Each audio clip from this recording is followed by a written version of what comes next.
እናቴ ቀለበት እኮ እያየሁ ነው ያለሁት። ኧረ ባልሽ አራዝን እኔ ግን ምንም ይኸው ቀለበት አንቺ ቆንጆ አንቺ ነይ። ዛሬ ደግሞ ታክሲ የለም እንዴት ነው? ኧረ ታክሲ ካላገኘሁ ከስራ መባረሬ ነው። ስብሰባ ሄሎ አልሰኛችኋ። ኧረ ጎረምሳው ዘር ወንድ አይገባም እዚህ ውስጥ በእናትህ። አንቺ ባለፈው ከወንድ ጋር ክለብ ውስጥ ጨፍሪ ያላየሁሽ እናቴ ቀለበት እኮ እያየሁ ነው ያለሁት። ኧረ ባልሽ አራዝን እኔ ግን ምንም ይኸው ቀለበት ቆንጆ አንቺ ነይ። ጸባይኛ ነኝ እና ሳባቴ እና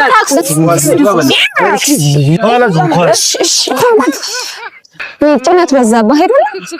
ጉማን እንዳይበላሽ እኔ ባልም የለኝም፣ ጓደኛም የለኝም፣ ልጅም የለኝም፣ ቤተሰብም የለኝም፣ ምንም ነገር የለኝም። ፈጣሪ ነው ያለኝ። እንደዚህ አይነት መኪና አለ። ኧረ ቀስ ለአባ